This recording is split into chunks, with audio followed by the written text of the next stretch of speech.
Kwento Kwento ni Grace D. Chong. Guhit Ni ni Beth Parocha Doctolera. Magdidilim na.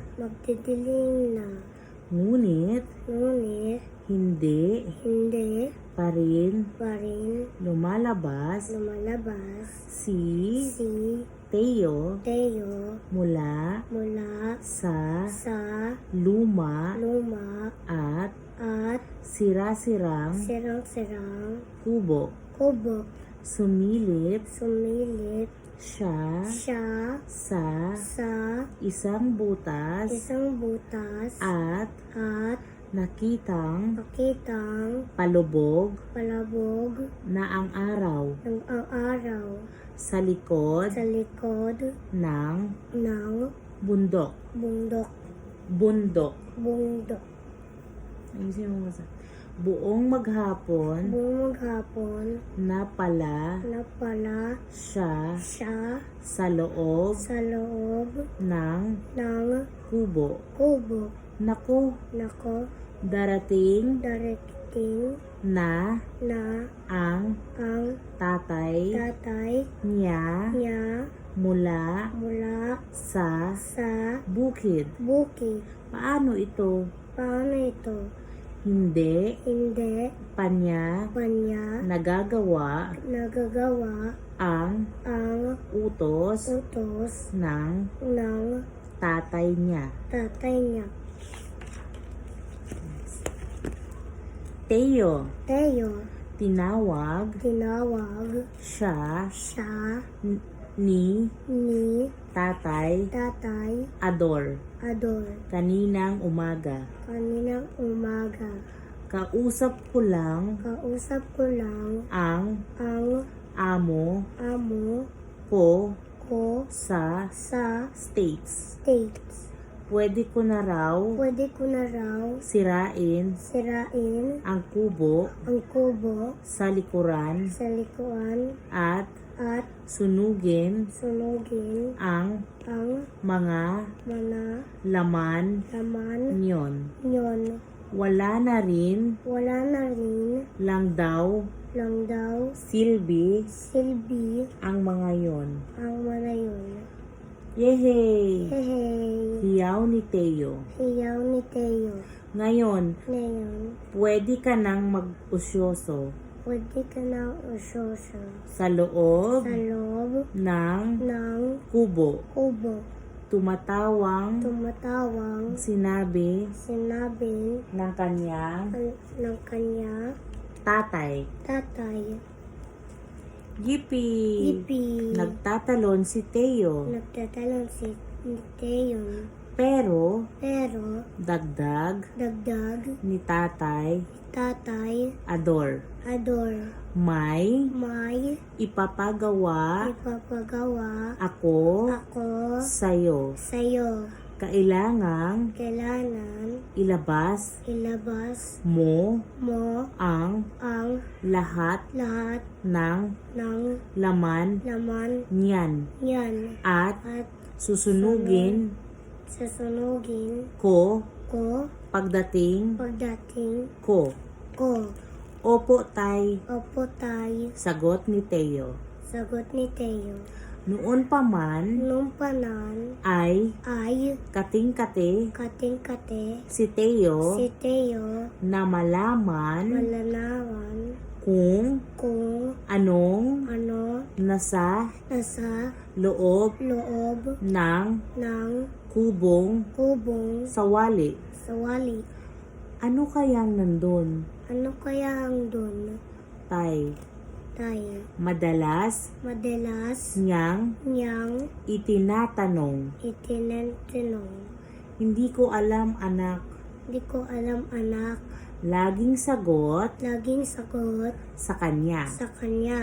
Kasi Kasi, nang umalis dito nung umalis dito, ang mga may-ari ang nangyari, at sinabing sinabing dito dito na na tayo tayo tumira tumira sa sa malaking bahay. malaking bahay.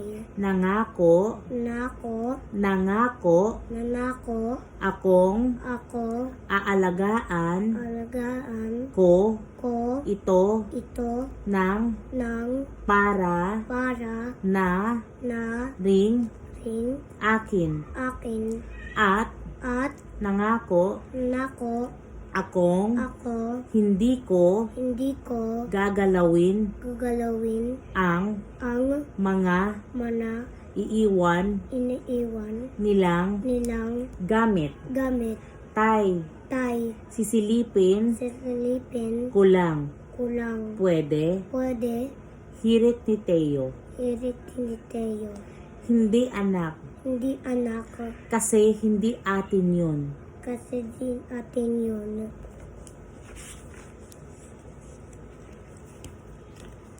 Sabik Sabik na sabik nasabik si Teo. si Teo. Tumatalon, Tumatalon talon ang puso puso niya niya habang habang binubuksan binubuksan ni ni Tatay Ador ang ang pinto pinto ng kubo. ng kubo. Biglang nanlaki Ng laki at at nagningning nangingning ang ang mga mata mata ni ni Teo. Teo. Naku, Nako, ang dami-daming antik. ang daming atik.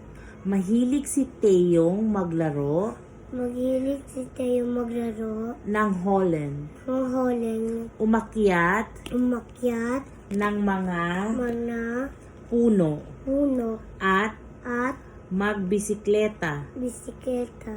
kasama Kasama ang ang mga mana, kaibigan abigan, kaibigan kabigan, ka, kaibigan gan, niya. niya. Pero Pero, pinakahilig napahilig, kahilig hilig niya niya sa lahat sa lahat ang ang tumingin tumingin sa sa mga mana, antik. antik. Madalas naglalaro Naglalaro sa sa kanyang kanya isipan isipan kung kung paano ano namuhay namuhay ang mga ang mga Pilipino Pilipino sa sa mga mga nakaraang nakaraan panahon. Lagi siya siya sa sa library library ng paaralan. Nagbabasa ng mga aklat ng kasaysayan. Mga basura lang pala. Wika ni Tatay Ador. Wika ni Tatay Ador. Sige, Teo. Umpisahan munang ilabas ang mga yan. Aalis na ako. Wow! Bulalas ni Teo.